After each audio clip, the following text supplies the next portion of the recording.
Check. Check. 1, 2. I will give you a heads up. Scotty. You might hear like the gate, and it sounds really loud. It doesn't go on the podcast for whatever reason. Oh, yeah. I won't hear it anyway, will I? Yeah. No, well, you will hear it. Like you'll be like, "What the fuck is that?" Oh, you mean the gate as in outside? Yeah, the gate outside. Yeah. Scotty got all excited. He thought you said the gay outside. He's like, It's super gay It's outside. the village gate. I gotta warn you, it's super gay outside. All right, 3, 2, Get your microphone, Scotty. 1.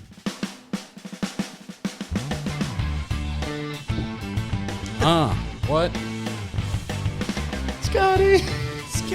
Oh, Scott, if you hear what's going on, welcome to the Ride Boundless Podcast, gentlemen. Thank you for being here. What a fucking crazy adventure. Whose fucking laser gun is this? Who left that shit on? Obviously, that person won. Turn it off. I want to go the simple route of quick introduction. You know, how do you guys introduce yourselves, and where are you guys from, and what are you doing in LA? We'll start with Scotty. Okay, so my name's Scott Hopkins. I started a custom motorcycle blog about 15 years ago called Pipeburn. And pretty much we decided to start a Pipeburn podcast. And we came to America about a week ago, and we've just been in Dallas, LA, interviewing some cool people, going to some amazing events, and yeah, it's been epic.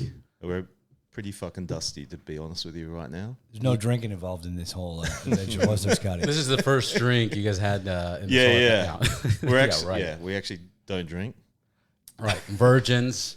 Yeah, no cocaine, no weed. We just actually did a tour of the Hot Wheels place, and I was walking by Scott. I'm like, Scotty, you fucking reek of booze, bro. You smell like a fucking alcoholic dude. I just walked by on fucking Venice Boulevard. and cum. He always smells like cum. I'm used to that. Booze and cum. It's a thing. Perfect. How would you introduce yourself? Oh shit! So I'm Anthony Partridge, and I'm friends with these fucking weirdos here. Fucking weirdos. I've been building bikes for like 20 odd years. I've been doing TV shows on Discovery Channel. I've had a couple TV shows for the last 6 years on Discovery Channel in the UK.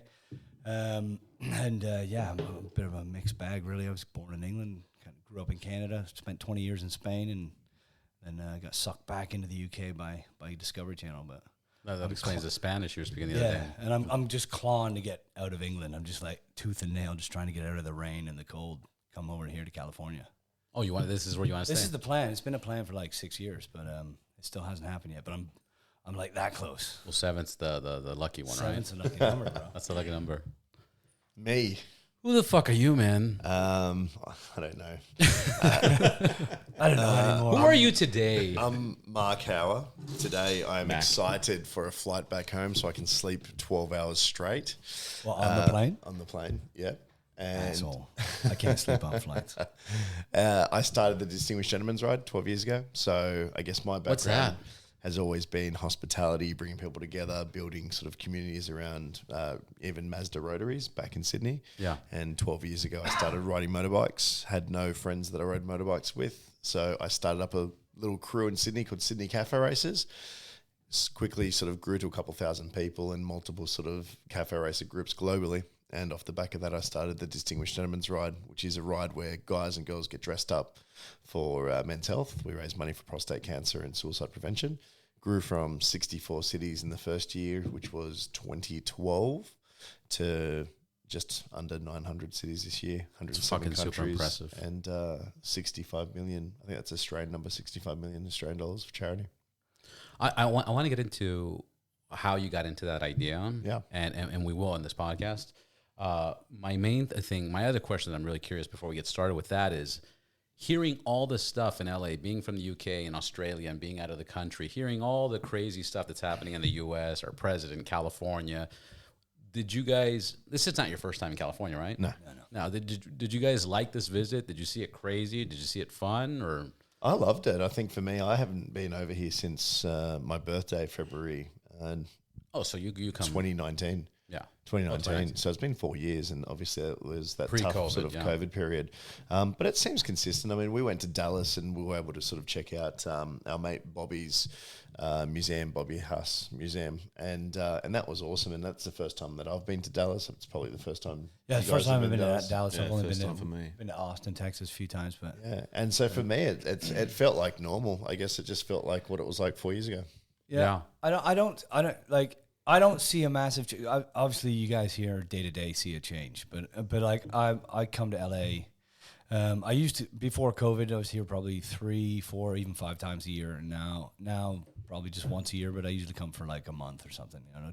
Yeah. And but So you get a good feel for it. yeah, and this is kind of like my third home. It's a spiritual home. But yeah, I haven't noticed massive different. Obviously, you know, outside of America, you know, we get different news than you guys do. You know what I mean? Yours is all kind of told by Fox and CNN or whatever, right? You know what I mean? Shooting, stabbing. Yeah.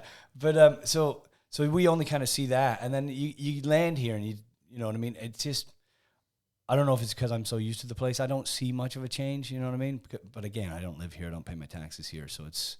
Yeah. I guess it's a bit different day to day. Do you pay tax? Of course.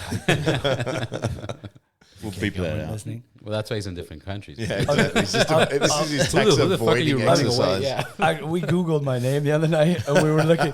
Apparently, I'm worth $1.2 million. Nice. Yeah, man. yeah. Did you know? It's I only had no idea. Had no idea. you know? And if anybody's got that 1.2, can fucking I have the rest Don't of you it back, bank it- please? Yeah. Don't you bank in Mexico? That's where all your money is. Hey, listen. Bahamas. That's Isn't that the meeting with Jaime Camille? I'm just kidding. So, Robert, has it changed? Like being a guy that has been here a while. COVID was tough. Yeah. COVID was tough. My question to you guys was, you know, because I always think about when people visit LA and they're like, oh my God, I'm going to visit LA. And then they see Hollywood and Highland and you see how fucking trashy and dirty. And you're like, oh my God, like this is terrible. Yeah. And then certain parts of downtown LA. But I guess that doesn't really apply to you guys because you guys are visiting people and you kind of know where your spots are at. And To be fair, I mean, Venice and Santa Monica and all the rest of it sort of felt like there were less homeless people than every other time I've been here. Right now, But I don't yeah. know if that's because COVID's moved them. And the same thing happened in Sydney. Yeah. COVID happened and they had to move to different areas that were still sort of a little bit busy We actually- to be able to get some money off people. We actually went to the Comedy Store last night for a drink on the way home. that's see fun, some man. comedy, see what was going on. And then on the way back, we're like, hey, they're like, do you want to go see, should we drive around, see something on last night? I'm like, let's drive kind of like beach way back to Marina Del Rey, and we'll see if we can catch all the homeless coming out of the woodworks. Because, you know, at nighttime, you know, Venice and Santa Monica usually changed. It was like all tourists in the day and then junkies and sketch bags at night, right? Yeah. And we didn't see any, not was no one, one. all the way from Santa Monica, all the way no to one Marina Del Rey. Didn't We see were one just homeless. surprised that was Anthony's favorite pastime. Yeah. Finding people that had less than $1.2 million living he on pulled the out his beach, book with homeless. check. Like, I got to go at night. I got to for relate homeless. with the people. You know what I mean? I need to find my Yeah, people. it felt different, but I mean, we know the sad state is, you know, that the money's not being spent there. They've just moved somewhere else. Is there still Yeah, 70? the support's is not there there. still 70,000 tents in And Skid Row? Skid Row? Yeah, there's probably that. And there's probably more. 'Cause there- Here's the thing. During COVID, it got dark. Yeah. Like even this was like this river over here or whatever fucking, you know, sewer. You guys shower in it. That shit got sketchy as fuck. That got sketchy as fuck. I mean, literally, I was just like with a gun, like in my home and shit. Like, I don't fucking know. You know, I'm on the first floor. Was everyone camping there across the road? Yeah, there was a lot of that, and there was just people fucking screaming out of their fucking minds, just like fucking running around with no pants and dirty. What's wrong with that? And then wash your ass, man. Scott disagrees. That's what we do. Scream or be naked. You can't do both. You can't be like, choose one. But dude, it was sketchy everywhere. Venice was fucked. I mean, you're talking about like fucking $20 million mansions, and in front there was just needles and tents, and it was fucking terrible. You can find videos online. So I got pretty fucking fucked up. Yeah, fucked up. But then all of a sudden, I think last year they just cleaned up. They literally just made a plan. They brought some fucking bulldozers. Like there was a parking lot right by Universal. They like gave a notice to like a bunch of homeless, and there was like a huge encampment there was encampments. Yeah. Oh, dude, there was like abandoned limousines that proper people were village. living in and shit. So they gave a notice, and 30 days later, they came with sheriffs, bulldozers, and the big fucking trash cans. They're like, Where do those people go? that's a great fucking question, man. Like, Where do they go? I get that they can't do it and you're knocking it down, but where do they actually go? Like, I mean, you're just pushing the problem somewhere else, They were right? through the neighborhoods. You would see them individually separated and spread it out through the neighborhoods, but then That's the part that pisses me off, though, right? Yeah. It's the fact that you've just got this kick to the fix can the down the problem. road. there's no solution. I mean, how's the homeless situation in Sydney, and how do they take care of it? If you're homeless in Sydney, it's because most of the time you want to be homeless. Right. But there is a lot of support out there. Not enough, and we'll always say there's not enough, but there's a lot of support out there that you can still make a pay. You can still get what we've got called Centrelink. So if you don't make money, you can be on the dole. There's a lot of systems. There's a lot of support. I dare say 200 times the amount of what anyone homeless here gets. Yeah. There's a lot of housing commissions where they get, whole buildings are full of people that make no money, right? Well, they did. I saw last year. I was here again for Moto Beach, and and they had a friend of mine lives directly in front of the Cecil Hotel, and I didn't realize. I went to go pick her up. We were going out for dinner, and I pulled up, and I'm like, I recognize that hotel. I'm like, but there was that street was just full of chaos. You know what I mean? People just. And I don't know what's going on with fentanyl, but like they just kind of fucking insane. They just sit there and like half hinged, bent over, just like staring at their toes, just vibrating. You're just like, what the fuck is going on with these people? What's crazy that I heard is that people want fentanyl in their drugs because it gives it a stronger effect. Obviously, they don't want enough where it kills them, but people want it. Like it's placing there because it gives it another high, a different effect. It's stronger. It's more of a buzz. So it's fucking intense. Yeah. Where are people getting fentanyl? I don't want some. I'm not asking. I don't want to score where I some, can but where find do they get it? Like, where do you go to get it? Asking for a friend. That's a great question. We'll talk about it when the cameras are off. No, I'm kidding. I have no fucking idea. No, but What's in the cupboard here? So it's the cartels. So in a lot of it comes from Mexico. Most of it comes from China because it's synthetic. Yeah. So it's essentially fentanyl is synthetic heroin. But pharmaceutical companies are making it? Yeah. So And it must be cheaper than cocaine because they cut the cocaine down with fentanyl, don't right. So for to make normal opioids, they need heroin, right? They need poppies. Yeah. That's where it all comes from. That's where the opium trade is, and that's where no one talks about that when you're getting a painkiller. They're like, oh, where does this come from? It comes from fucking heroin. It comes from poppy fields. That's where it all comes from. So Afghanistan.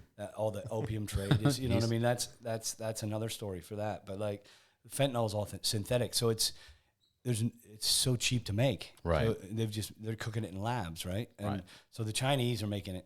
They can make everything bigger and faster and cheaper. So they're pumping it, and you know what I mean. They're just selling it massively. It's fucking scary. Like I lost my best friend last year. Is my mic cutting out or my earphones? It might be your mic. I mean your earphones. But yeah, he just a normal dude. Went out, met a couple girls in a bar. He was doing on a job site out in Toronto. Met a couple girls. Did a bump. Boom, gone. The girls That's just insane. Girls took off, didn't call 911 or nothing. They just fucking left him in his apartment. And his boss on Monday morning is like, hey, what the fuck's scored? Sent one of the other guys over to knock on his door, see if he got pissed and slept in or whatever. And yeah, dude was fucking dead. He'd been there 3 days. That's fucking terrible, man. But it's happened. It's been happening to celebrities. It's been happening to a lot of people, man. Yeah. Well, and like I was in the pharmacy the other day and I saw Narcan. So I didn't know you could buy it like over the counter. Narcan, so it's like an EpiPen for fentanyl. Oh, so like really? So yeah, a lot of people. That's how casual it fucking is. It's just like up. if you party these days, you buy a Narcan pen and just keep it in your pocket. Oh, dude, I'd definitely get one if I was fucking partying that hard. Does it work if you eat sort of shellfish? I don't know, but a bunch of my friends they went to Miami on a holiday, and one of the guys said he went off and tried to get some gear, and just did a bump, and right there on the street just dropped, and the ambulance came, and they wouldn't give him Narcan. The ambulance won't. The the paramedics have been told not to do it anymore. Right, Because the thing is, reactions and shit. no, it's what. So when you come out of your when you wake up, a lot of people get really aggressive and hit the paramedics, get violent. Wow, yeah. Because you don't know where you are. You're in this kind of crazed state. You don't know what's just happened. You wake up and you know what I mean? And so they're not like they put you in an ambulance and they take you to the hospital and let them do it. And that trip to the hospital, that could be life and death. Right. That's why a lot of people are also dying from that because the first responders aren't responding anymore. Yeah, it's like I used to lifeguard, and like one of the first things that we learned was like if somebody's drowning, don't fucking approach them because they're just gonna jump on you and drown you. So it was just like grab the buoy and fucking like grab the buoy, you know, because that's your first reaction. Yeah, and this is and we won't get too stuck on this topic, but this is where illegal drugs and legal drugs come into play. If you legalize them, the quality of drugs is going to be obviously tested and better, and you know what you're going to get. You make it illegal, you're not really preventing anybody from doing drugs. People just now have to get it from sources that they don't know what the fuck's in it and where they got it from. And you're propagating the drug trade. You know what I mean? The illegal drug trade. If it's legal, right? Like marijuana, like weed. Now you can go and fucking get a menu, and you can see who grew it, what they grew it with, and et cetera, et cetera, et cetera, et cetera. Well, it's so bad in Western Canada, in British Columbia. It's just it's just like in the worst parts of the states, people are dropping dead everywhere, and it's just a massive problem. And so there's a guy last year or 2 years ago who opened a shop called the Drugstore. It was a actual mobile store. I think he started in a location and then he went mobile. But he sold cocaine. It's usually the opposite, right? They start mobile and then they get yeah, exactly. But he sold cocaine, MDMA, ketamine. He sold like all Class A drugs. You could only buy 2 grams. He'd limit it to that, but it was all checked and there's zero fentanyl in it. It was all because he was like, listen, I just want to fucking help these people because they're getting everyone's dying. You know what I mean? Yeah. And they're all gonna get drugs anyway. So that it's just like he's kind of doing a public service. Obviously, it's massively illegal, and the cops kind of shut him down after a while. But they let him kind of go for a while. Yeah. So you can it's fucking wild. It's always fucking been a big wild. deal. I mean, drugs have always been a deal. Alcoholism has been a big deal, And I don't know if I blame it so much on it being illegal or being addicting or all of the above or mental health, but like it's too accessible, especially in America. I think they say America consumes 70% of all drugs in the world. Wow. Yeah. Huge. At once? What's that? At once? That was last night. Last night. Last night was heavy. Why does every motorcycle podcast go into drugs? Are we all just fucking junkies? It just seems like that. I want to talk. Okay, let's talk about your guys' trip. Let's talk from day one. Acid trip Scotty. or the fucking fentanyl trip? Fucking trip. Scotty, how's it been, man? Like, far out. Where did we start? I'm trying to remember where we. Okay, so we flew from Sydney to Dallas, and we had the most amazing experience going to the Haas Museum. So you mentioned that Bobby. beautiful. So hold on, go back because we started the podcast in Sydney. Right, I flew to Sydney for a week to start the podcast with these boys there. So should we start with you and Yeah, then yeah. jump You, to okay. you, Okay, you so you start fly in Sydney, and then I'll take over. Or do we do like a Quentin Tarantino where like the middle's the end? And Yeah. It's gonna be a lot of fucking editing. But yeah, so when we we've been kind of look at that shit podcast guest. The fuck is this guy, dude? What the fuck? You have to buy us a Oh, case it's of fucking- beer now. It's fucking rolling too. Fucking rolling. Rolling. Should we connect them to the Bluetooth and be what the fuck, dude? No, but so we've been talking about this for a while now. It was Talking just about what? the podcast, like Right. starting. Oh, the that's starting podcast. the thing. Yeah. And I kind of started poking Mark a few months back. I'm like, hey, listen, when are we gonna do this? When are we gonna do this? Because the gaps of all our availability and stuff's kind of closing up. And he's like, fuck it, I'm doing a throttle roll. So fly over. You can MC my event. And So Throttle Roll is like a motorcycle street party in Sydney. kind of For a like bit what of Roland background. did the other day, a bit smaller Right. version of that. No racing, but like bikes and music and food and beer and stuff. Yeah. And a great event. And so I flew over to do that. Obviously, he needed to justify paying my flights to Australia. So he's like, okay, you can work all day and you can MC my event. He told me I wasn't allowed to swear either. So I get up there. I thought I was just bringing the bands on as well. And then I get handed a stack of papers, about 10, 15 sheets long with like lines of dialogue. I'm like, holy fuck. You've probably put me to work. Had to make sure all the sponsors got a shout out. And then the stage crew was run super tight. So I'd get up to announce a band and he'd be like, you've got 23 seconds. I'm like, what? I'm like, how am I going to say all that? I'd be like, get out there, and I'm already kind of like nervous because I don't want to swear, and I'm like, my brain's just going, ah. But anyway, so we did that, and then we kind of we started the podcast.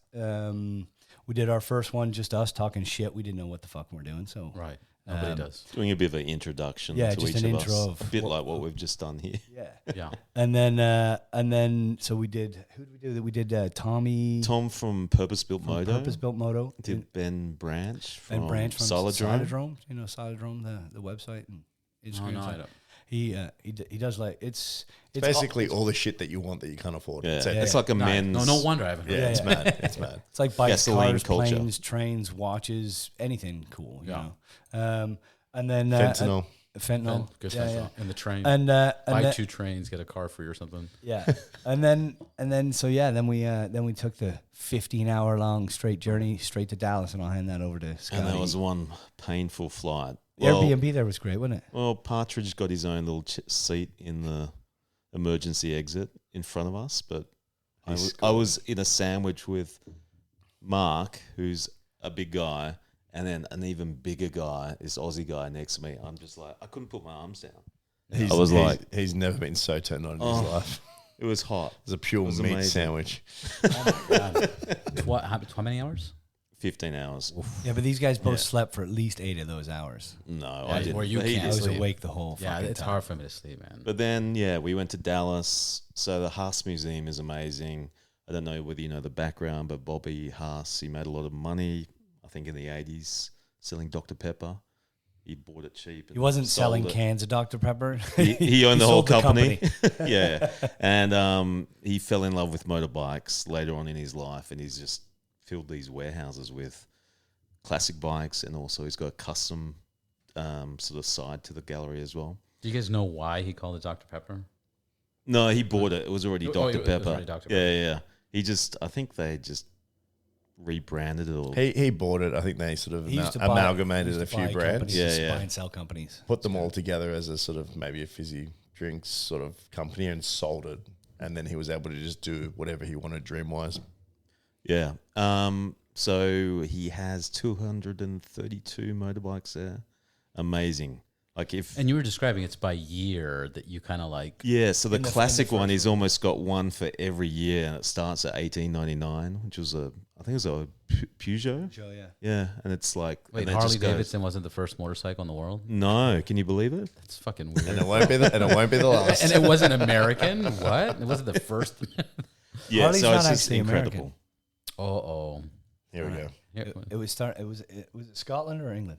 I've got No, I think no it's idea. I think It's it's Scotland. Scottish, Scottish. The- Jamie, pull it up. yeah. No. Siri. You mean Jaime? Yeah. Jaime. Yeah, Jaime. No, yeah. It's a beautiful museum. I heard it's outstanding. So Oh, it you starts have off, to get there. Yeah. You gotta have get to there get soon there. because they're They're it gonna might be close closed it. in a year. If they don't find a new custodian who's going to take it and take care of it the way they want it to be taken care of, then they'll split the collection. Yeah. So part of the reason we're here was because of that. Bobby's will, Bobby passed away a couple of years ago, unfortunately. God rest his soul. But part of the will was to give back a lot of the custom bikes to the builders, and the rest, I think, I don't know. Whatever they agree with. It was either Yeah. they keep it, like Anthony said, or they sell it out. I like the idea of selling out as well, because then everyone's got a piece of something that he's owned, and that sort of legacy of him continues. But for us, it was just the perfect backdrop to, well, one, catch up with Stacey, but two, also to do more podcasts. Right. Yeah, so Stacey was Bobby's partner. She pretty much started it with him. So, yeah, it was great to meet up with her. And Craig Rodsmith was there. He's an Aussie custom bike builder that lives in America. He's a cunt. He's a complete He's a cunt. complete cunt. He's a proper cunt. He's a proper cunt. He's a proper cunt. You know this on video, He's a good right? cunt. He's a sick cunt. He's a sick cunt. He is a good cunt. Yeah.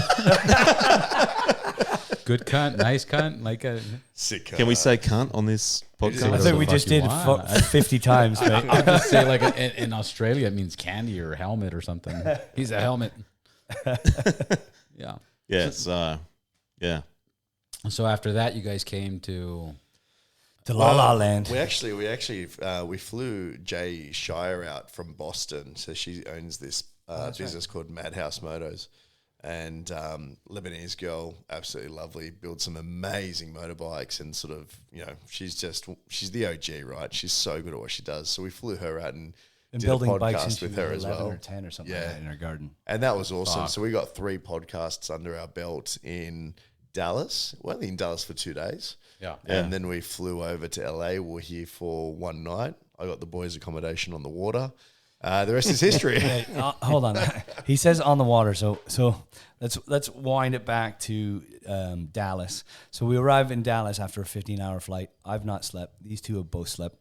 And so they're feeling quite fresh. I'm like, fucked. Is it the cocaine? Yeah, it was all the fentanyl and cocaine that I took on the plane to try to help me sleep.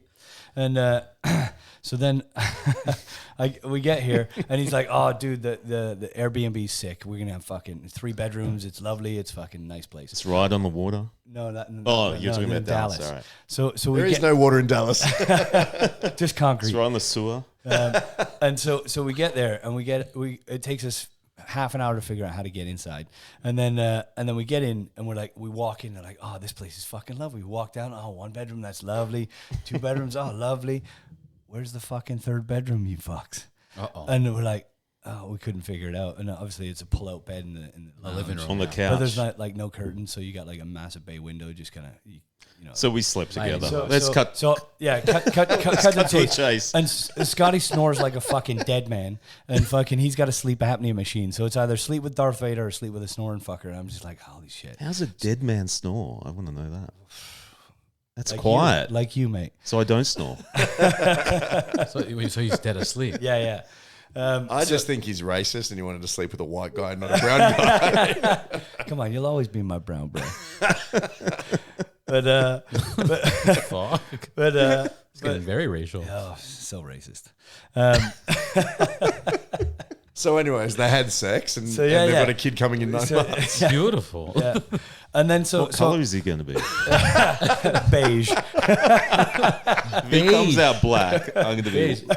If he comes out with red hair, It's Roland's kid.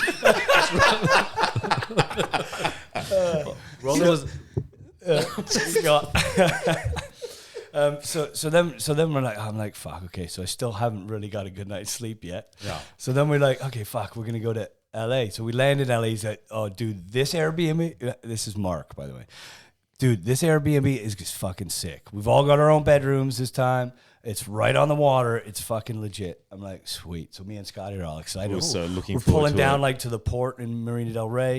I'm like, oh, there's some nice fucking places right on the water down there. Yeah, I'm yeah. like, sweet. So We're looking at the penthouse. yeah, we're going looking up at all the there. penthouses. and going, which one is it? Which one is fuck it? outta Like, we in this one? Are we in that And one? I'm building it up as we're driving, right? I'm like, yeah, boys, that's You're right not even on playing the it down, water. yeah, This yeah. thing's beautiful. Yeah. I made sure on the we got to take itinerary. jet skis to get to it. I made sure on the itinerary it didn't say anything. It just had Yeah. the address location.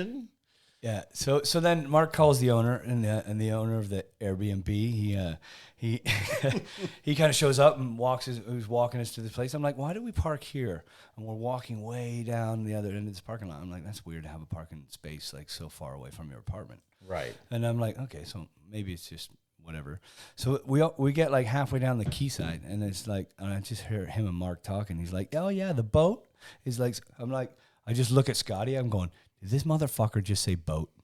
Why, he And like, better I'm say looking, and there ain't no 250-foot Sunseekers or Yeah, I was super like- yachts or like nice, big, sexy looking yachts. Yeah, Like, yeah. they're all little small sailboats, like where we were. They're like a raft. And I'm like, you motherfucker. So sure enough, he opens the gate. We walk out to this quay, and we're on a 35-foot like old Jeanneau, like 35-year-old sailboat. I'm like, you motherfucker. Yeah, it was fucking Beautiful. It was Beautiful. it was everything I wanted it to be when I was planning this out 8 weeks ago.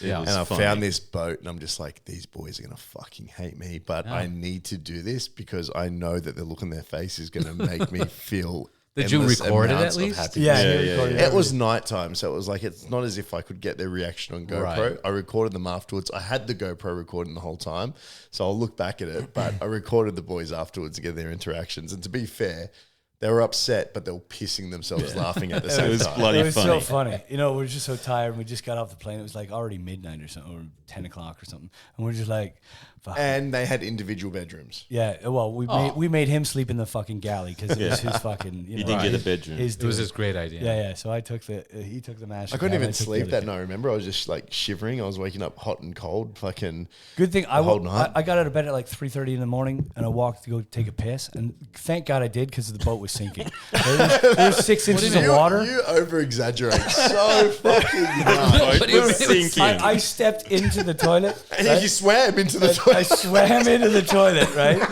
I swam up, Swam into the bathroom. swam to into the the toilet. bathroom to the toilet.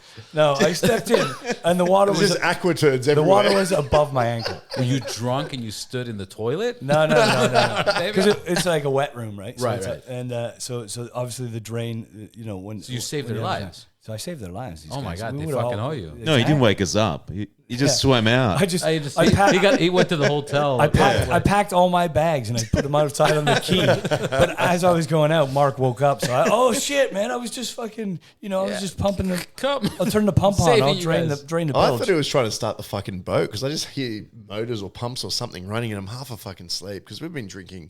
Like every night that we've been here, we've been drinking, right? So it's 3:30 in the morning. We had an early night, which was midnight, and he's telling me this story, and I'm trying to fucking take all the information in. And then he goes, "All right, I'm going to bed," and I'm like, "What the fuck? What about if this floods again while we're sleeping?" I'm like, "I'm going to be the first one dead because I'm the closest one to the fucking bathroom." And so I've looked at the time. I've gone at Water's not 3:30. fire. It's not going to like come out and burn you first. Bro, it just slowly creeps up. We don't goes- know that, man. Sneaks into my nostrils and I drown. No, a shark guides in because of the Goes water. into your sleep apnea machine and up the tube and fucking drowns you straight. So I set the alarm. So I didn't want to wake up, but I set the alarm for 3.5 didn't wanna wake hours. up. For 3.5 hours, I set the alarm because I was sitting there going, if that happens again, it took 3.5 hours from when we first went to sleep. just about And to I'm a come nice out fucking of guy. So I woke up at 7 a.m. and then I couldn't get back to sleep. That's the story of this whole trip. And no sleep. It's minimal sleep. It's just been, we've done 9 podcasts and it's just been total such, or in LA? in total. So we did that accommodation, which was the Thursday night, and then Friday night we went and stayed down at Huntington Beach. So we're going for Roland Sands event.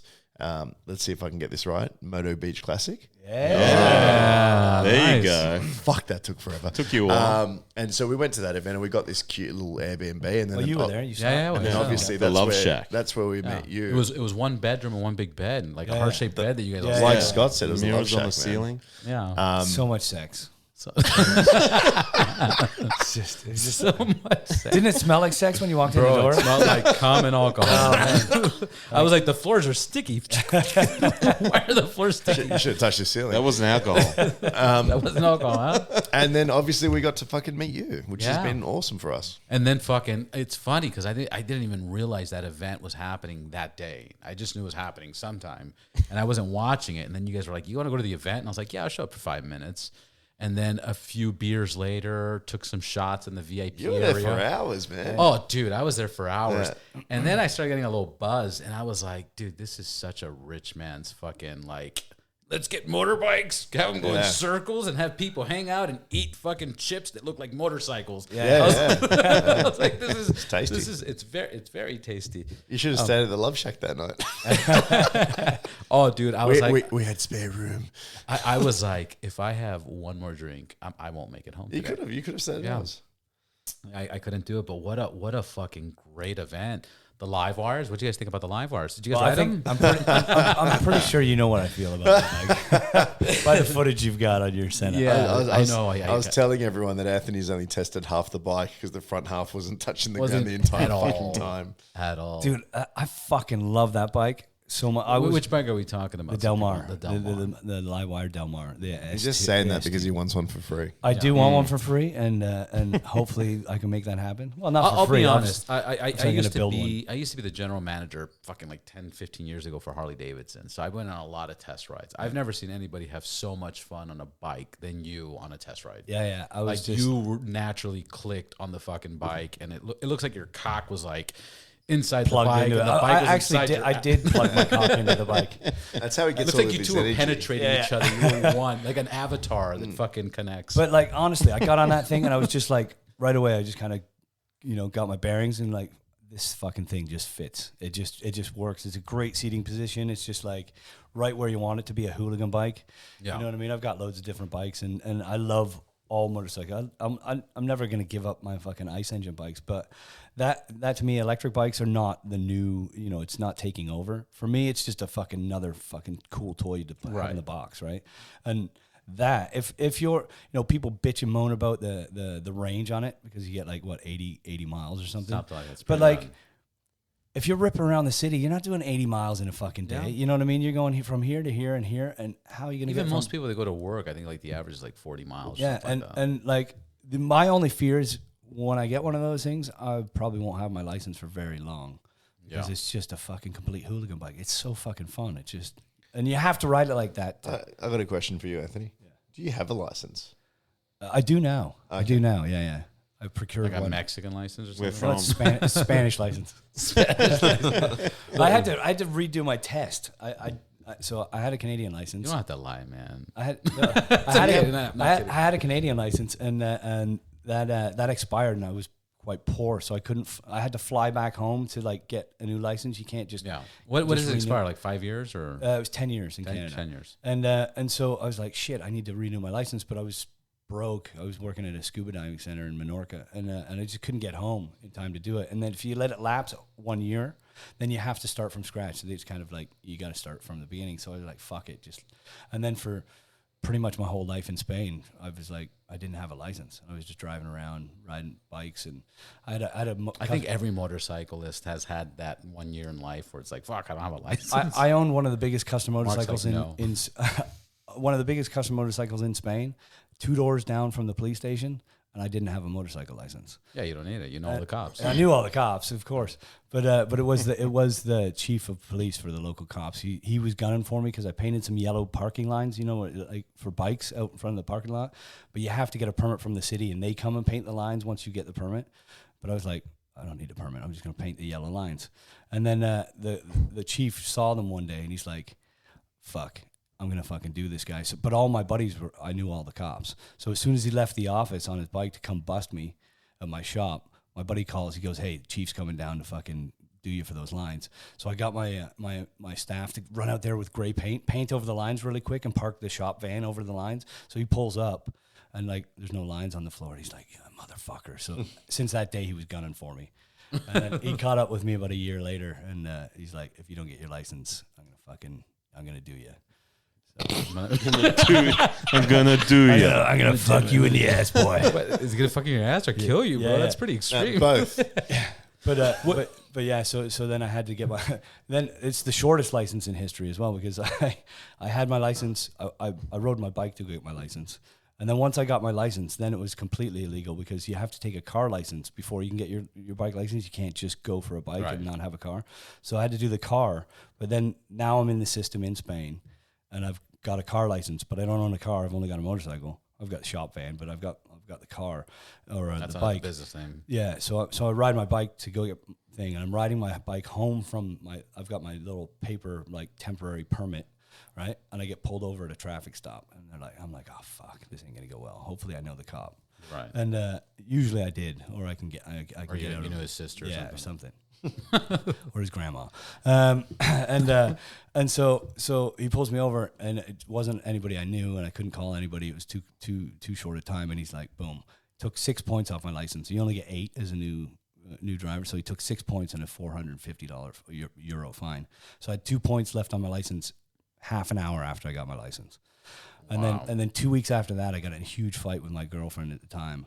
And she was recovering alcoholic. She was a bit crazy, and So I was either like stay and like it was one of those relationships was either fucking or fighting. There's no in between. It was like all passion or all fucking the house is getting smashed to bits. Right. And I'm like, I gotta fucking leave because this is gonna go mental. And so I was drunk, got on my bike and just fucked off to my buddy's house and ran into another police control. And I fucking was like, I was way too drunk to drive and completely lost my license 2 weeks after having it for 8 months. Fuck, man. At least you had it for that 2 weeks. Exactly. I was legal At for least 2 you had weeks. it for 2 weeks. What's Mark? What's the most? It sounds like your whole fucking trip's been outstanding and amazing. You guys have had amazing interactions. I got to witness at the Roland Sands event how many people were losing their minds seeing you guys and approaching you guys.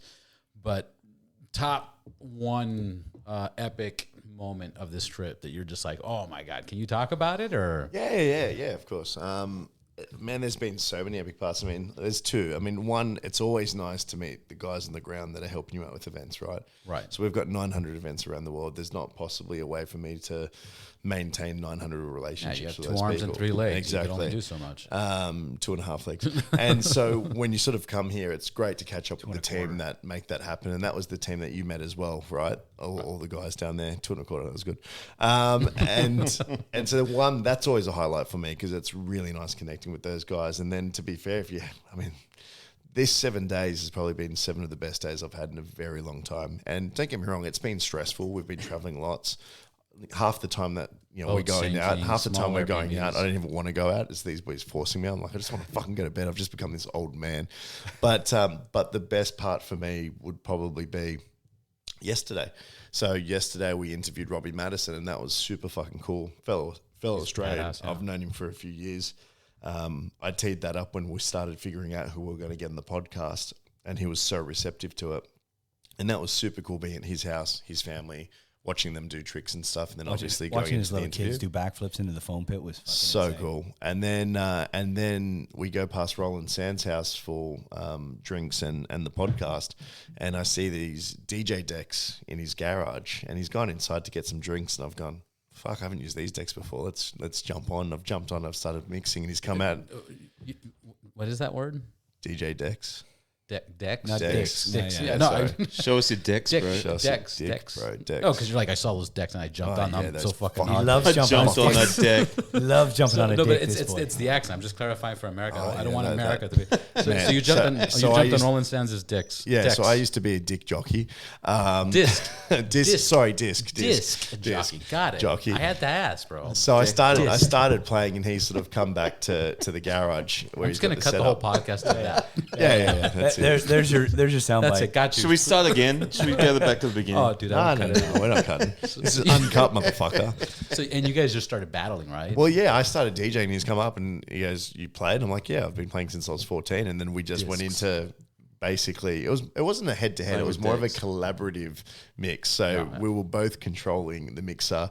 He was using some additional sound effects, and then we just started fucking mixing. And I'm just sitting there going, now I'm getting amped up, right? Because we're playing fucking big tunes, and I was exhausted when I was driving to Roland's house. Like, we've had a big day already, a lot of fucking driving, and I am so tired. I'm basically like, guys, the moment that my eyes get heavy, one of you guys are driving. Yeah. And then we get there, pump all this music out, and then we go straight into the podcast. It goes for like an hour and 40 minutes.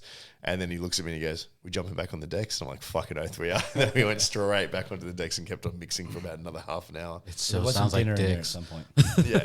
That was a pretty And there was epic some day. dinner. It was mad. It's going to be a day we'll remember for the rest of our lives, Yeah. for sure.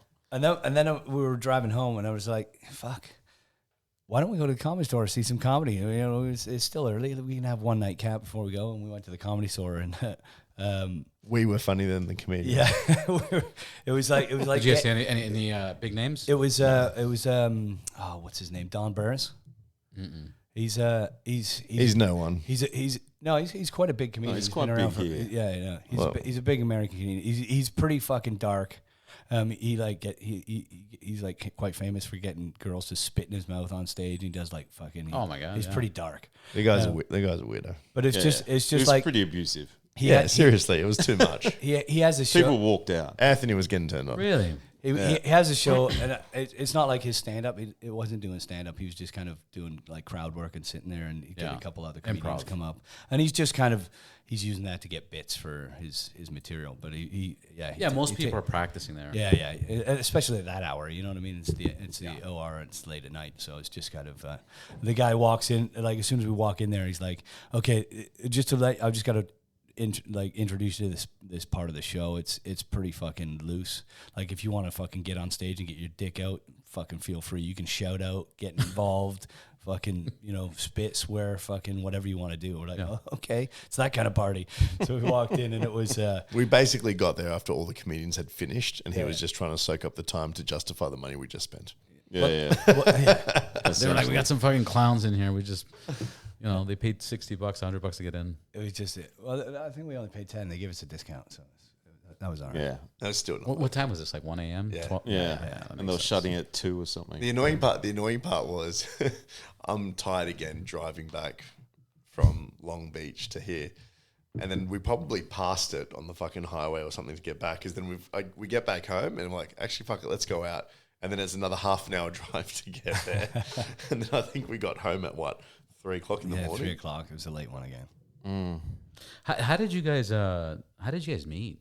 Like what were you guys like at a sex party? Or? It starts with Scott. It's a long story, but it starts with you. Between all of us. No. But we did when I first started Pipeburn, I was probably a year or two into it, we did a ride, like Pipeburn ride in Sydney. And I don't know, we probably got 20 guys turned up, all like on custom bikes, SR400s. And Mark was one of those guys. And he was super pumped, super keen. He was like, I want to do this every week.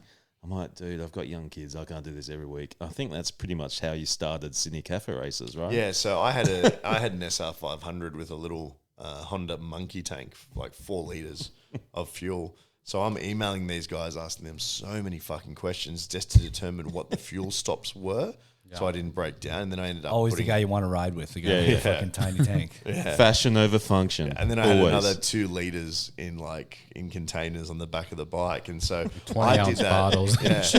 I did that ride, and I was like, "Oh, this is fucking epic! So many cool bikes." And everybody else is like, "This fucking guy." He stopped 3 times. I started Sydney Cafe Races to be able to do that more on a weekly and a monthly basis. And then off the back of Sydney Cafe Races, obviously Distinguished Gentleman's Ride, Throttle Roll, Scram Eyewear, all the different businesses that I run. Now, Distinguished Gentleman Ride, because you're saying that very casually, and then I started it after I started this. But how when did you get involved with Movember, and what do you mean? You just started off one ride and you just said, so it was a photo of Don Draper from Mad Men, John Hamm, or I think whatever his name is. I think it's John Hamm. Yeah. And I've never watched an episode of it, but he was on a cover of GQ magazine, and that picture got posted in one of our groups, and I've gone, oh, fuck, that looks good, man. This dude's handsome motherfucker on a motorcycle. What a great way to break the stereotype that not all motorcyclists are 1%ers. Right? Everyone stereotypes us. They think that we're angry. They think that we're violent. They think that we're hoons. And I'm like, we can use this and show people that motorcyclists can be your mom, your dad, your brother, irrespective. It could be anyone, right? And so I put together the idea of the Distinguished Gentleman's Ride, and the whole basis was, let's go for a ride through the heart of the city. Let's wave to people. Let's be courteous, and let's show them a different side to the person riding the motorcycle. Right. And in the first year, I had 64 mates from around the world, including David from El Solitario and a fair few guys going, hey, we're going to host a ride with you. We think it's a great idea. So I put together some quick guidelines, and we had 64 rides in the first year. And then the second year, we were approached by a prostate cancer foundation, and they basically gave me the spiel that guys aren't getting tested because they still think it's a finger up the arse. They don't realize that it's a blood test. And I thought, okay, well, we're sort of breaking this, macho mentality to motorcycling. Let's go a little bit deeper. let's go a little bit deeper and start to So edit this and make this so gay. Yeah, educate these guys that it's a blood test, and we did it, and we set a goal. The goal was his finger up the $250,000. Fuck me dead. We can arrange one for you, Scotty. I'm sure. On the day of the event, we raised 250 grand, and by that time, it was in 145 cities around the world. Fuck. And then we partnered up with the prostate cancer foundations globally, but there were individual relationships, so it's a lot of fucking time when you're doing something that you don't even know. Like, it was never meant to be a paycheck. It was, let's just do this, build it up, save a few lives, and palm it off to a charity that will know how to do this better than we will. Right. The fact of the matter is they couldn't do it better than we do, and that's why we're in the position 12 years later where, we're still kicking ass with it, and it's grown from, 64 cities to 900. We partnered with Movember about 8 years ago because we wanted to sort of basically have one relationship with a charity as opposed to the 6 or 7 that we had back then. And then as a result of losing one of our ride hosts in Austin, Jeremiah, we sort of started to prioritize the mental health side, and that connected really well with motorcyclists because there are a lot of issues that we were able to talk about, and there's a lot of people that are feeling pretty down, and during COVID it was a good time to spark that conversation up again. Absolutely. And we now 50% goes towards prostate cancer and 50% goes towards suicide prevention. So it's strong. It's been a life-saving event for a lot of people. Oh my God, yeah, for sure. And it's always interesting when you've got these events, and to be fair, sometimes it's a little bit draining as well, and I don't say that in a bad way, but more emotionally, because you're the guy that started the Distinguished Gentleman's Ride. People know that they can come up to me and talk to me in confidence, and that we can talk about these issues. But sometimes you've got days it gets heavy where you're having that conversation 10 times, and you're in bed by 6 p.m. because you're just exhausted. Like London, when we did the London ride together, I think I was in bed by 6 p.m. that night. Didn't even go and party. Didn't even celebrate the end of DJR. I was just drained. Wow, man. I mean, amazing. That's where we met. Yeah, Really, so that was the segue into, I guess, me building DGR, getting sponsored by Triumph Motorcycles, and also having a relationship with the Bike Shed in London. They were our hosts. Dutch and Vicky are good friends of mine, and they put on a show, and Anthony had his one of his Yamahas at the show, and I saw this Yamaha and I was like, oh, this is cool. I don't think I actually knew you before then. No. I met you specifically there that first time, and I'd flown 24 hours to get to this show to be there for 3 days and fly back to Sydney, and then I met this motherfucking cunt. and it changed my life. Like, he's probably my closest motorcycling buddy. Like, it's just, we've done rides. Man, we've been invited to do test rides in Catalonia. We've ridden bikes in a whole lot of different places together. All over the world. It's been emotional. Yeah. This whole fucking trip. This is the longest I've been with him at any one go. So, like, I'm going to be with Scotty at the airport crying that I miss Anthony. I mean, this guy's been in Sydney for a week and with him here for a week. So it's been 2 awesome weeks. And then obviously Scott and Anthony would have met as a result of Anthony and I. Yeah, we met in Austin, I think, first time. Yeah. Oh, 2018. I think where we had probably the best weekend, apart from this last week. That was epic. Yeah, it was just a shorter version of what we're doing now. Yeah, it was the epic. podcast, and it was just it just clicked. Like, I think we'd probably talked a few times, online with Pipeburn and probably some of my bikes on the side or something like that. We featured your Yamaha years ago. Exactly, yeah. And but we never met. Obviously, I'm not going to fly to Australia as much as Mark flies unless someone else pays him. Unless someone else pays for my flights. But yeah, it was good. And so we met Scotty in Austin. It was just like, he's one of the fucking boys. He's one of us. You know what I mean? It just kind of clicked. And then the chance that we got to get back together when Mark, because I do another podcast in England with Charlie Borman and a friend of ours, Ben Bowers. I've heard of him. Awesome. How did you do that? Well, they're friends of mine that I met through the DGR. Really? I met Charlie at the DGR, and I met Ben at the DGR because he was working for Movember at the time, so he helped host the rides in London and worked with the Bike Shed and all those guys. So the amount of relationships that event has created is fucking. Man, we're talking marriages. Insane. We're talking future divorces. A lot of people have come together at that brotherhood, event. friendships. Didn't someone actually propose at the DGR? Yeah. Our San Diego host actually got married at DGR as well because he met his partner through DGR. The cool thing about it is, listen, there's a lot of people out there that are socially lonely. And I think a lot of us guys got into motorcycles because we didn't have that big friendship network, and that's your hobby. You know, it's your weekend, you've got some free time, go for a ride. But you quickly realize how you know, fast you can build really strong relationships because you've all got the same passion of motorcycles. Yeah. So what I love about DGR, and I only realized it during COVID, is it's great that we're raising money for charity. It's great that we're raising sort of awareness, getting guys to get checked for prostate cancer, being able to have those conversations about their mental health. But then it is also equally important that they come together and get to go for a ride together because they're forming these in-person relationships. And that's a social connectivity that you don't have when we're going through COVID. You know, it was a great one for those guys to still be able to get out there and do that. And, you know, there are a lot of guys out there that have got a friendship circle now because of DGR. There are a lot of people out there that have motorcycle groups that were formed because they met at DGR and they said, like I did with Scott back then, we should do this more often. There are probably hundreds. Like I did with Hyman. I met Hyman at Bike Shed once. He was buying a jacket, and I was like, I got that jacket. You should get it. He's like, yeah. And I go, nice to meet you. That's it. We never talked. Yeah. And then last year at DGR, it was like 4 of us standing next to each other. Hey, you guys want to ride together? Yeah, let's ride together. Yeah. And ever since that moment, we all got on WhatsApp, and now, you know, we're neighbors. So he lives down the street, and we work out once a week. The kids hang out. We go riding every weekend. So you're trying to tell me that you got invited to boxing this morning as well? Yeah. Or was that just me? It's usually Wednesdays. I go Wednesdays with him. Oh, he's cheating on you, bro. Yeah, I know. He just wanted to punch you in the face, bro. Yeah, must be. That's all it was. He was like, I hate younger men. Yeah.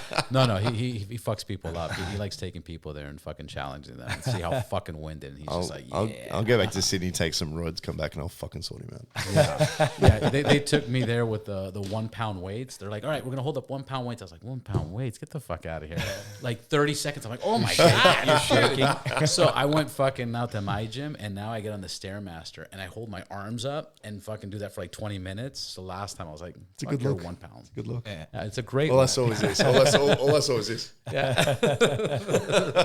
I'm telling you, the memes and the way we can cut this up is gonna be great. But good, continue. So DGR. So you met Charlie, and then you were like, you want to start a podcast? I was like, okay. Well, we've been friends now again since probably 2013, since that DGR that you came over to London, and then, you know, our lives have always intertwined because I've been in, you know, I moved to England to do the TV show for Discovery Channel, and then so I've been you know, planted in the UK permanently now for almost 7 years now.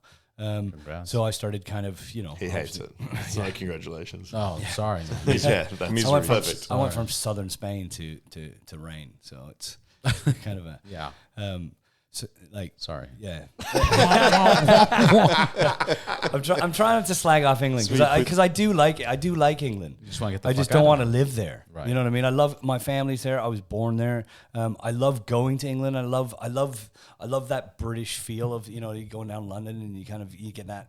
Oi, geezer, you know that. Hey, governor. You know that. I do like that. I do like the kind of the English vibe, but I just can't do it for fucking 7 years straight. Right. And the rain just kills me. Yeah. But can't stand the rain. Yeah, can't stand the rain. You just blame it on the rain. Yeah. And yeah, so you know, me and Charlie. I think actually I lie. I met Charlie at the opening of the Bike Shed. When Bike Shed, London, because he's one of the founding members, and so we met. We met there. So we've just kind of, because that was 2012 too, right? 2000 it might have been 2011. Roughly around maybe, there. Yeah, somewhere No, around there. it wouldn't be because I only met Dutch probably 2013 or so, and him and I were walking through Shoreditch, and that's when we saw the space. And I hadn't been to London before that. I did the LA ride. I reckon we can Google this shit. Anyways, that's where I met Charlie. And it's just, the motorcycle community, as you know, it's quite small. You know what I mean? As big as it is, it's quite small. Yeah. Especially, you know, if you do certain things. And so, we just, and it wasn't, it was a couple of years ago, Ben approached me and he's like, you know, I wanted to start a podcast. And Ben's like, yeah, okay, I want to start a podcast. I wanted to start one as well. And we just couldn't find the right time or the right thing to do it with or the right platform.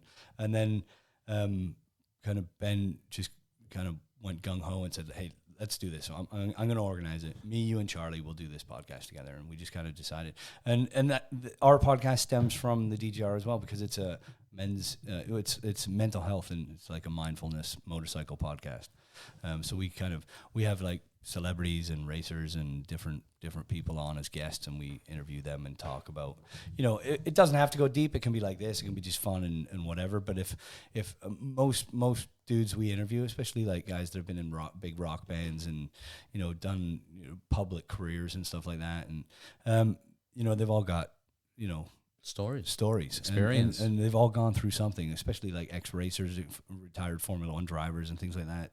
When you finish such a career that's so big and you're so famous, and then all of a sudden you go to being not in the spotlight anymore, it takes a toll on people. And some people go through, rough patches. They lose their family members, they lose whatever, and so it can get quite deep. And it's really I quite like it because it's a chance for me to actually unload my shit, because we actually do have those chats, and it's in those chats where I get to go, hold on, actually, I start thinking about things, and I'm like, and I get these things off my chest because I'm talking to my mates about, like why he started the DGR and why it's so important for us to have these conversations with each other, just to check in and just say, hey, man, are you all right? Because sometimes for no apparent reason, you can just, we've all got problems in our lives, and you can just start thinking about something, and it can lead you down a fucking dark path so really quick. And if you don't talk to your mates about it, then it just manifests. You know what I mean? You can talk to your mates sometimes about it. Yeah, exactly. Well, that's the whole thing that Mark's been trying to do, and Movember's been doing, and all this kind of, our whole community is trying to kind of make this a normal thing. Guys, we don't have to be fucking tough biker dudes. You know what I mean? We don't have to, we're allowed to talk about shit. We're allowed to have emotions. We're allowed to fucking cry. We're allowed to, you know what I mean? We can open up to our friends and not. Okay, back in the day, is there a line of what you can talk about and not talk about? Like where is it where it's a legitimate complaint of like, fuck, man, the children are overwhelming, my wife's overwhelming, work's too, and then where's the line where it's just like you're kind of complaining? We're like, like work sucks and I don't like my job. It's like, dude, stop complaining about it.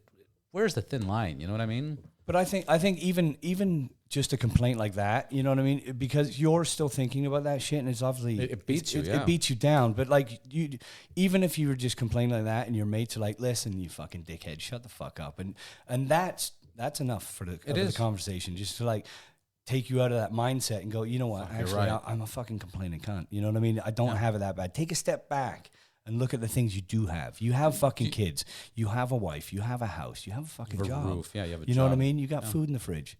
It's not that fucking bad. You know what I mean? I was just watching a post today. You know Sad Guru? No. You guys ever seen him? This guy's like he's like one of the main fucking gurus from India, super famous. Anyways, he was talking about he was like talking to a crowd, and he's like, how many times has somebody walked up to you and like stabbed you? Everybody was like, never. He goes, well, that's the same way with your thoughts. Nobody's attacking you with your thoughts. It's you attacking yourself with your own thoughts. You are creating the damage. You are dealing with that, and people don't realize that aspect. And that's why, and I believe that's awesome and that's strong, and you need that brotherhood to say, hey, shut the fuck up, or hey, I understand, or you definitely don't need the person comparing. But then there is a thin line where I'm saying that it's just like, dude, you're for sure. Are you? But then is that like a mental health issue where it's like, dude, you don't even realize how blessed you are, or like.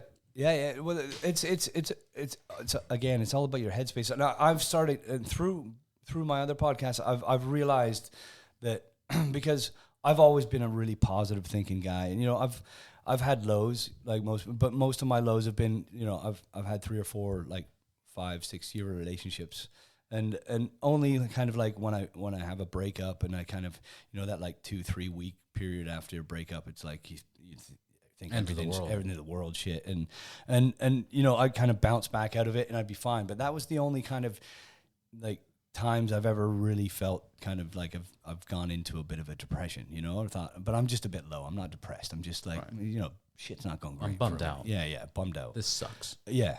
And then, but it wasn't till like recently that I kind of noticed, like I moved to England, and I was the complaining guy. I was like, fuck, it sucks here. And I'm like, Yes, okay, it's not as nice as it was. I loved my life in Spain. It was great, but you know, I didn't have the money and the means to do what have the lifestyle I have now.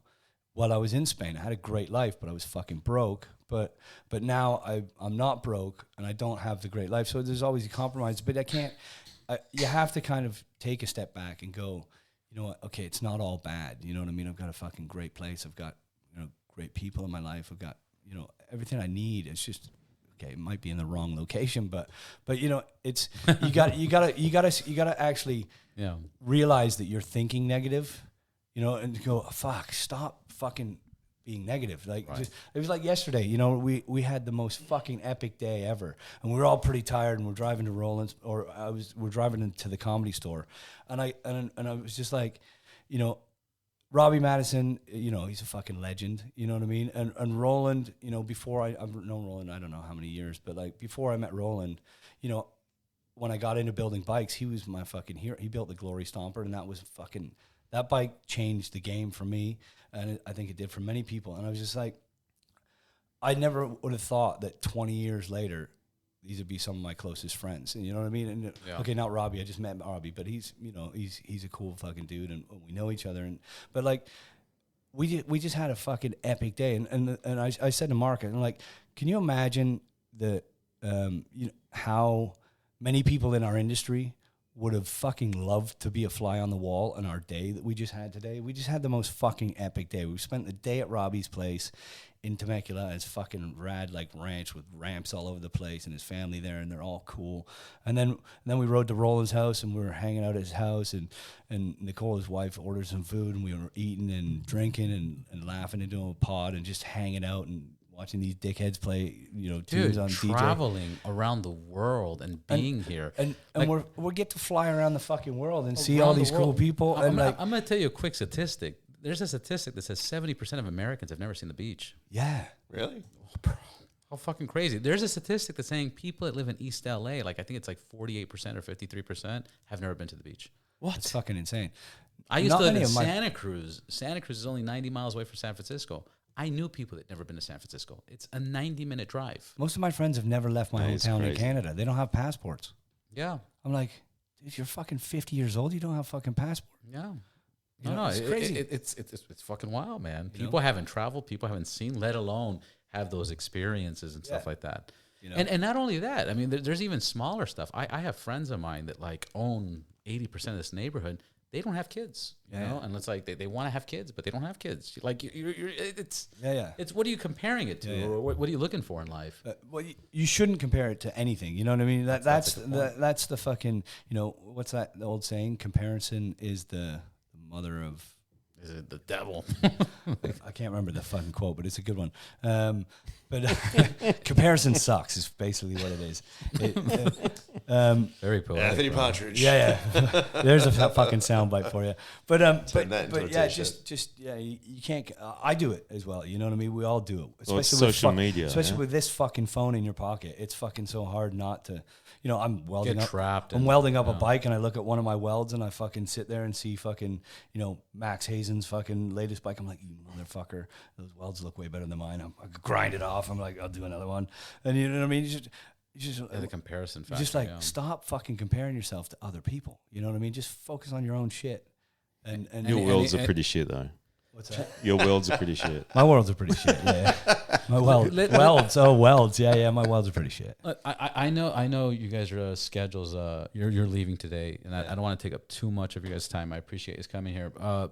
To make your point even stronger, what is a success story of your guys' journey of people coming up to you and saying, I've dealt with this, and because of you guys, I did this, or I heard about this exercise, and it changed everything? We'll start with Scott. Like what's a positive thing during this whole adventure that you guys have done, or a personal tip? What did that hooker tell you last night? That's what he wants to know. Don't boof fentanyl. Changed my life. Changed my fucking life. It saved my life, man. It really did. And would like to thank Gary for that hot tip. What was his name? Dave. His name was Freddie. I don't know, man. There's been so many things. I don't know whether. How do you keep positive? Because that's another thing that people want sometimes, right? They just want to know what can they do. We know we got to change our mentalities, and we know we got to think positive. But what's like an exercise you do? Like for me, I went through some bad shit, and I started hitting the gym, and then I got fucking hooked on the gym, and I was like, this gym thing's fucking great. You know, I've always been active, but like I started getting hooked on the gym, and it totally changes, doesn't it? Changes I everything. think exercise is amazing. Like I walk my dog probably every night for an hour. Yeah, because she needs a lot of exercise, and after I feel great, so much better. So a walk outside, just walk outside, walk outside. Love swimming, the ocean Swimming's in great, Sydney. You just feel Isn't that like one of the going to fucking most water. dangerous oceans in the world? Yeah, Doesn't it have like sharks. alligators and sharks? No, we've got crocodiles. Crocodiles. What's the difference? Yeah, I don't know, but I think exercise is great for you mentally. Skinny bite, big bite. But they're both death, right? Yeah. What about you? What's a good story? What's a good exercise? What's something that you do to stay balanced? And when you catch yourself kind of going on this, fuck, man, I'm still in England. I'm not in LA, but it's maintaining friendships. For me, is one of the biggest things. Communication, and because like I live in a really cool spot in England, but I live in the middle of nowhere. So, you know, sometimes I'll go 2 weeks without seeing anybody. Really? I'll like That's other than the grocery store, and like, you know, if I go to see my family, I've got my sister and they're about an hour away from me, but otherwise it's just us at the house, and it's just I don't see anybody else. I see my neighbors. You know what I mean? I've only got 3 neighbors on my street. I live in the middle of like farmland, and so I tend to like, and I just my shop's out on my driveway, so I just go to a shop and work, and all of a sudden you'd be like, I haven't seen another fucking human in a while. I need to, and because my friends are so far away and most of my friends live in different countries, I just kind of, I make a point to like, okay, I've got to get out of here. I've got to go see my friends. I've got to have a blowout and go, you know, have fun and not focus on work and put my phone down and just getting out of that, you know, whatever it is that kind of keeps me, because I'm a really social guy and I need this kind of, this connection, this energy, this we all do. My whole life. I don't know how you do that, man. Well, this is the thing. Like that's what I found. That's the biggest problem for me, is because I've spent my whole entire life when, you know, I lived in Canada. I'd go to school, and after school I'd be with my friends, and you know what I mean. You ditch your bags, you'd be hanging out with your mates until you had to go home for bed, and then, you know, when you get older, you work, but you're just, like always with my friends, always with my best friends, never alone. I don't know, not that I don't like my own company, but I prefer hanging out with friends and just taking the piss. I like to laugh, and I can't laugh by myself. Like, you look like a fucking crazy person. And so like I've just always wanted friends around me. And then I moved to Spain, and I had roommates. And then, you know, then I meet other friends, and I've always had either roommates or I lived with a girl, but always surrounded with friends. And so Spain's kind of like California, where it's always, you're always on a beach having lunch, or you're at some place, you're meeting for dinner, and you're never really always at home. You're always doing things. Yeah. And then I moved to England, and, you know, TV was crazy, because TV, we're filming like 18 hours a day, sometimes 7 days a week. And so you pretty much say goodbye to all your friends and family. But I had a crew there. It was like the film crew. We all became really good friends. And so like I was always with people every day still then. Right. And you're working and keeping your mind occupied. Working, keeping my occupied. And then all of a sudden, you know, COVID happened. We kind of ended filming the TV, and we got this place in the country, and I was just like alone for the first time in my whole life. I've been like isolated for the last, I don't know how many years. So I think that's got a lot of it, you know, that for me personally, I think, you know, the lack of being around friends all the time is my biggest, you know, fight. So I always, you know, I'm always online chatting to my friends, and that's another problem in its own, you know, being online all the time, and, you know, it takes my focus away from that stuff I need to do. Fucking terrible, man. Yeah, but I try to stay on there just to like chat with friends, you know what I mean? But yeah, the connection with friends, like that's for me. But you have to balance fucking different countries, different time zones. Yeah, well, that's the problem about being a dickhead like me and living fucking in so many different countries. I'm meeting all my friends at different events, because I travel, being in the motorcycle and building bikes that always have, you know, displays, and I'm always at different events all over Europe. So I create all my friends have been created at these events, and they all live in Italy, France, Germany, all over the fucking world are my best friends, and none of them live near me. So it's just, I've got to get on a plane pretty much to go hang out with my mates. So I find that a bit tough, but communication keeps you sane. Communications keeps me sane. Jump on FaceTime, have a few beers. Like my birthday, and people are like, "What do you do for your birthday?" And I got absolutely shit faced in my kitchen by myself. If my neighbors were looking through my windows, they're like, "What the fuck is this guy doing?" He's just talking to the kitchen counter. I had my phone set up on the counter, and I'm talking to my mates and just partied with my mates in Canada, but I was in my kitchen. You should get like a phone for each mate. Yeah. Just FaceTime at the same time and just fucking, hey guys. Well, I've tried to hook it up to the TV because I wanted to put it on the TV, life size, life size, so you can have the whole thing, but I couldn't get it to work for some reason. Yeah. But that for me is the key. It's just friendships. Mark? My turn. Your turn. It's a mix of both. I mean, what Scotty said, the endorphins that you get from going for a walk for me in the morning. I always go to the gym in the morning. I'm fat fit, so I love my food, but I'm still relatively fit. I just wouldn't take my shirt off at the beach at the moment, but we'll get there in a few months' time. But for me, it's the social connections. It really is. I mean, I've been really fortunate that I've still got 6 mates from primary school. I've still got about 20 mates from high school, and they're my crew. I mean, these are guys that I've known for anywhere from 33 years to what am I, 38, so 25 years. Wow. And having that network was really strong for us. And I think you only sort of start to reflect on questions like this after COVID, because we were all, I guess, alone for so long. But even with our crew of friends, we were playing poker every Sunday night, and we fucking loved it. And it was online. We could see each other's faces, and we're having those interactions. But you looked forward to Sunday night, and then we all bought these PlayStation 5s and Gran Turismo and the seats and the full setup, and we're racing Gran Turismo nearly every night of the week during COVID. So it's a mix of both of them. And I mean, you did say sort of how we helped people, and being able to have conversations like this and being able to show people that we're not 3 or 4 macho guys that don't talk about our well-being. We're talking about our well-being. Yeah. And you see that at these different events that we attend. I mean, I've seen some of the rides that I've attended go from, guys not really interacting with each other too much, now starting to get to know each other. And then if you fast forward to one of the rides that we did recently, there were 2 guys talking about testicular cancer. 2 guys that didn't know each other talking about testicular cancer and the fact that they both had the sort of testicles removed. And you walk past that conversation and you sit there and go, this feels like something that we've all created. We've all been able to get into this position with DGR where men are comfortable talking about their health. You wouldn't have heard that conversation back in 2010. 2 random guys on motorbikes aren't talking about that shit. And so for me, it's really about, I think the enjoyment that I get from DGR is 1, breaking the stereotype, but 2, being able to facilitate a community that feels comfortable enough to talk about their health. And I think that's saving more lives than any of the fundraising and any of the rest of the stuff that we're doing. I agree. And I know that's a big call because obviously the event takes money to run and fundraising is an important aspect of it.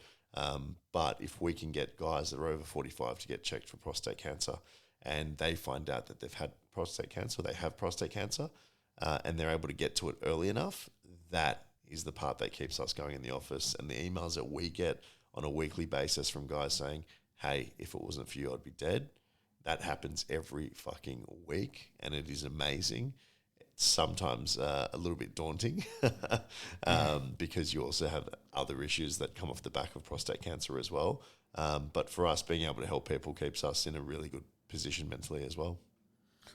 Man, thank you guys for sharing what your cause has done, the interaction you guys have with each other. You guys are fun. You guys are cool. You guys are adventurous. You guys are responsible. You guys are fucking... That last one, I don't know about that. It's quite a good... to be fair. Let me tell you something. You guys wouldn't make it this far together to my studio after the shit you went through if you weren't responsible. We work hard and we play hard. Exactly. Yeah. That's what I was about to say. That's We're quite the contradiction, right? Because, I mean, even for me, people look at me in a suit and expect me to live my life in a suit. And I'm like, no, that's just DGR. And I'll swear and I'll smoke a cigarette and I'll get drunk and party. And to Anthony's comment, we work hard and we play hard. When we're working, we are working and we're doing everything that we can for whichever event that we're running. But when we're hanging up at the end of the day, it's like, no, let's go out, let's ride motorbikes and let's party. And, I think that's how the whole world should be. But again, you asked like what can help people. That balance is what helps me as well. Like, you know, it's you you can't just be all in on work and not fucking have fun, because then work sucks. You know what I mean? Yeah. I do a job. I fucking love my job. You know, I build fucking cool Well, that's custom another thing. But motorcycles. people get stuck at jobs they don't like. And yeah, of course. You know, what like I mean? where their highlight of their day is taking a shit and strolling Yeah, on yeah. social media. Yeah, That's yeah, their yeah. highlight of their day. Like Like, that Just bought a Corvette. like that is the scariest thing to me, is having, like, if it all got taken away tomorrow and I had to go fucking work, you know, again, just like, I don't know, just some job that I did the same thing every It'd be day. really hard for Anthony to join 95% of the rest of the world. Yeah, pretty much. Well, like, it's one of my favorite tattoos. It says "unemployable" across my wrist, and I am fucking totally unemployable. I've worked for myself. Congratulations. For so long now. Congratulations on that. I'm going to say this one thing. I read this years ago, fucking 8 years or longer, but it was one of those surveys or something right before when people die on their deathbed, like, what do they regret? And I think the two biggest ones was, one was not telling the person they love, I love you, enough. They just didn't say that. Yeah. And the other one was not quitting their job on time. The job that they hate, not quitting it on time. Just saying, I can't, if I lose this job, blah, just kind of hanging on to it for 20, 30 years. Yeah. That's like a big regret. You like, everything I've achieved in my life is because I took a fucking risk. And I was like, you know what? Fuck this. I'm going to do it. What's the worst going to happen? You know what I mean? Say yes more, say no more. I think the worst that happens is people are scared of failure. Yeah. And they don't realize that for you to appear visually successful, or me, or Scott, or anyone, that there have been a huge amount of failures that have got us to the point. If you've got an ego that's so strong that you can't accept failure, then you'll never succeed. Yeah. It's impossible. Right. Ego's one of the biggest things to get you need a healthy balance. I think I've got a healthy balance. Yeah. Again, it was on social media, but it said, if you're not failing, you're not even trying. Yeah. Denzel Washington. Yep. Yeah, Love that's fucking good. Denzel Washington. Yeah, he did that speech he did at this, was it in California at the school or the graduation thing? No, yeah, one of those. But he does. schools. He fucking speaks amazing. But he literally says, if you're not failing, you're not even trying. Period. I fail every day. Yeah. Yeah, you learn. Dude, from I failing. watch you fail every day. Gentlemen, thank you so much. I'll record it. I'll publish this, edit this. Do you guys want to post on yours too? Or? We'll definitely do something with it. Yeah. It's all we transfer you guys. Could be the a file. bonus podcast on ours as well. Yeah. I've done a few episodes where I'll just record it and then we'll just publish it on both shows. that could be cool. So it's just more exposure. Thanks for having us, man. Of course, man. It's It great was to a meet true you. honor. I look forward to meeting you guys. I have to go. I really want to go to South Africa, and now I want to go to Australia. Yeah, man. We're ready for you when you are. We've got motorbikes. I was talking to someone, I forgot who it was, but I was telling them that my brother was in the Navy, and they said it was like 3 women for every 1 man. Goodbye. It's the Navy. It was That's 3 the new men to tourist. 1 man. Yeah, my brother was in the Navy. He was like, yeah, but this was in 95. Yeah, it was full. Anyways, Yeah. thank you, gentlemen. Till See next you, time. mate. Dude, Thank thank you. you so much. Thank you, man.